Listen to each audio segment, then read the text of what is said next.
Gracias, señor presidente. Señorías, en nuestra memoria los miles de víctimas del COVID-19, nuestro pesar a sus familiares, nuestro ánimo a los que todavía están enfermos. El Congreso de los Diputados suspendió la actividad plenaria la semana siguiente al fatídico 8M. Se nos trae hoy aquí la toma en consideración de la propuesta de reforma del reglamento del Congreso de los Diputados por parte de un partido golpista. Con estos mimbres, mucho nos tememos que todas van a ser las intenciones que en realidad esconde esta propuesta, más allá de la inocente intervención telemática de los diputados. No es casual que sea este grupo quien lo presente, como tampoco lo era la semana pasada la propuesta del Grupo Republicano acerca de la delimitación de la justicia militar. Las bases fundamentadas en una absoluta falta de respeto por el parlamentarismo parte, una vez más, de los enemigos de España y de la democracia. Pretenden conculcar el noble desempeño de la función parlamentaria y la naturaleza misma del Parlamento.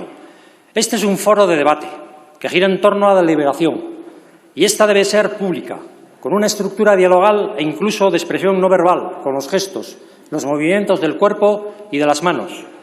Esta interacción permite la formulación de opiniones y votos diversos en contradicción. Es por ello que la presidenciabilidad es consustancial a la actividad parlamentaria. Es un deber y una norma general. Y no es que lo diga el Grupo Parlamentario Vox, lo establece el propio artículo 15 del Reglamento del Congreso. Los diputados tendrán el deber de asistir a las sesiones del Pleno del Congreso y de las comisiones de que formen parte. Y ahora los golpistas pretenden lo contrario, avanzar en lo que es general que sea telemático y lo presencial, el debate y la limpieza, sea lo anecdótico. Los motivos son, en primer lugar, jurídicos, siendo solo posible el voto telemático delegado en circunstancias excepcionales como la actual. Circunstancia que se ha extrapolado también a las cámaras autonómicas. Las necesarias interrelaciones de los diputados entre sí no son viables en la distancia.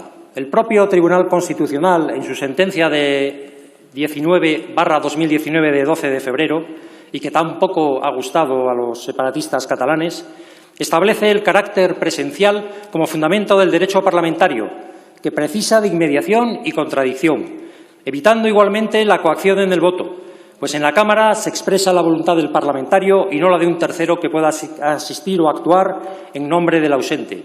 El artículo 79.1 de la Constitución exige para la adopción de acuerdos que las cámaras estén reunidas reglamentariamente y con asistencia de la mayoría de sus miembros.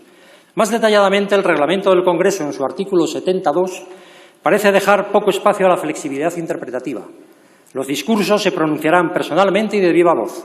El orador podrá hacer uso de la palabra desde la tribuna o desde el escaño, como yo lo estoy haciendo en este momento. El Tribunal Constitucional añade que el ejercicio de las funciones representativas ha de desarrollarse como regla general de forma personal y presencial, valorando incluso que la decisión del voto pueda surgir de la interrelación directa e inmediata entre los representantes. Por lo que sigue diciendo el Tribunal Constitucional que es preciso que los parlamentarios se encuentren reunidos de forma presencial, pues solo de ese modo se garantiza que puedan ser tomados en consideración aspectos que únicamente pueden percibirse a través del contacto personal. El derecho fundamental a la participación política viene recogido en el artículo 23 de la Constitución. El representante tiene un derecho, pero también un deber. Es el llamado ius in officium, como conjunto de derechos que le atribuyen al diputado en el ejercicio de la condición por todos y cada uno de los ciudadanos. La propia jurisprudencia del Tribunal Constitucional indica que los diputados, ejerciendo sus funciones, son los que permiten que los ciudadanos accedan al derecho a la participación política por medio de sus representantes.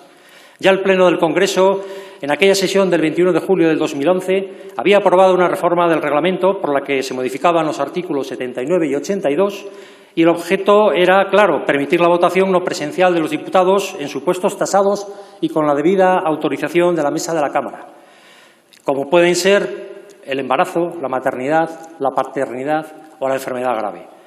Ahora se han mantenido plenos presenciales con una asistencia reducida de diputados, en un principio 50 y luego hemos ido incrementándolo sucesivamente, y una extensión del voto telemático a aquellos que siguen la sesión a distancia. Estas reformas y ajustes reglamentarios de suyo son dudosos y me atrevería a decir que incluso pueden ser inconstitucionales, pues siendo cierto que el diputado puede votar, se le priva de poder intervenir, lo que colisiona con los artículos de la Constitución antes referidos y los del propio reglamento. No caben plenos integrales telemáticos. La solución ha pasado porque la Mesa del Congreso de los Diputados extienda el voto telemático a todos aquellos que así lo deseen. La sentencia antes citada no prevé, ni siquiera en casos excepcionales, lo que se enlaza con el segundo de los motivos, cuál es el que no se debe sacrificar la esencia del Parlamento por la tecnología.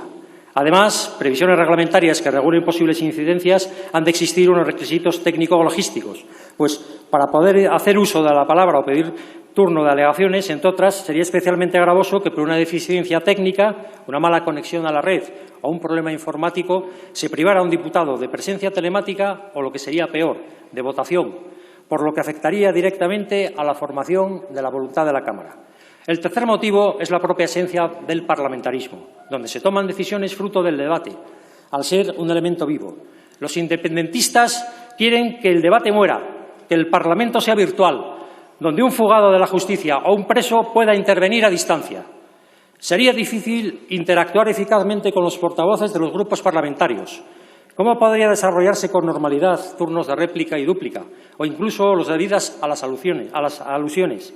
¿Cómo se podría negociar sobre la marcha en caso necesario? Hay que decir que la propia Cámara de los Comunes del Parlamento británico, en sus debates de estos últimos meses con motivo de la crisis, ha llegado a conclusiones similares y casi unánimes. No se puede confinar a la democracia ni someterla a cuarentena, como ha hecho este Gobierno, pues es precisamente en estos momentos cuando es más necesario y frecuente la adopción de medidas que requieren la deliberación y aprobación por parte del órgano que representa al pueblo español. Justo lo contrario de lo que ha ocurrido.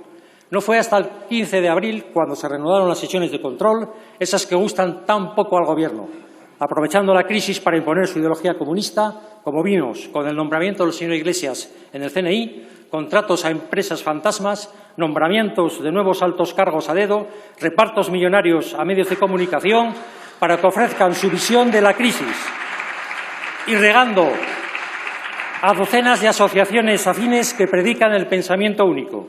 Entrar en el siglo XXI y en momentos excepcionales como este sí, pero nos faltan elementos indispensables en la propuesta, como por ejemplo, ¿qué entendemos por situaciones extraordinarias?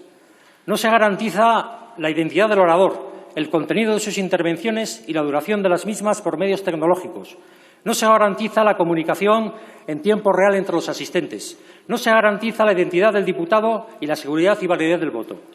Desde Vox votaremos en contra porque supondría que alguien desde Waterloo o desde la cárcel de Lledoners pudiera participar y votar en los plenos, y porque no puede permitirse que el Gobierno sustraiga en momentos tan importantes el control de las Cortes Generales que representan al pueblo español en quien reside la soberanía nacional. Muchas gracias.